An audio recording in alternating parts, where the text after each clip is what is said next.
Halo YouTubers, selamat datang kembali di channel YouTube Haji Mahrullah.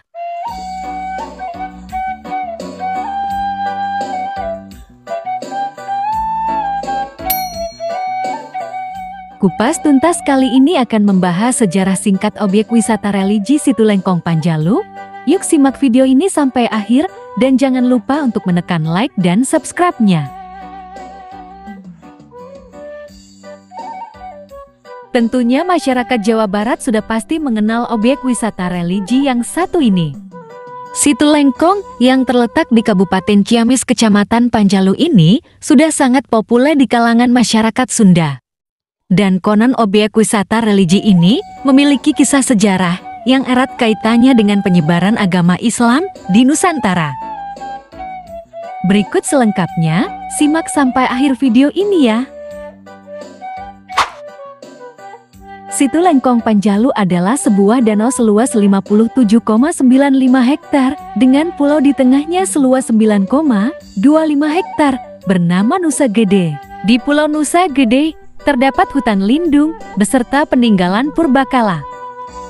Konon, Nusa Gede awalnya adalah pusat pemerintahan Kerajaan Panjalu, selain juga berfungsi sebagai bentang pertahanan. Di sini juga terdapat makam penyebar agama Islam yang bernama Mbah Panjalu. Di dalam hutan terdapat 307 pohon yang terdiri dari 30 jenis. Menurut cerita sejarah Panjalu, Situ Lengkong merupakan hasil buatan para leluhur Panjalu yang hidup di zaman Kerajaan Hindu Panjalu.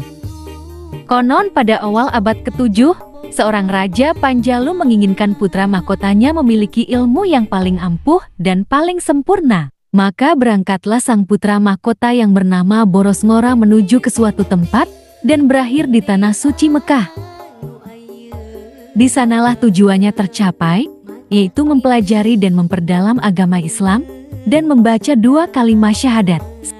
Setelah tinggal cukup lama, maka pulanglah sang putra mahkota ke Panjalu dengan dibekali air Zam-Zam, pakaian kesultanan, serta perlengkapan pedang dan cis.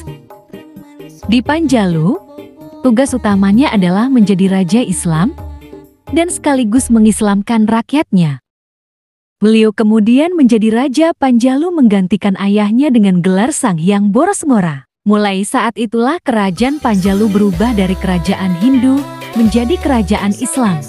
Konon, air Zam-Zam dari Mekah ditumpahkan ke lembah bernama Lembah Pasir Jambu, kemudian lembah itu bertambah banyak airnya, dan terjadilah danau yang kini disebut Situ Lengkong.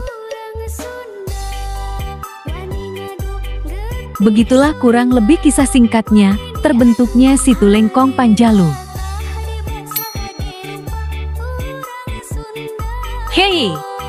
Jika kamu mendapatkan ilmu baru dari video ini, yuk tekan tombol subscribe dan bagikan video ini ke teman-temanmu.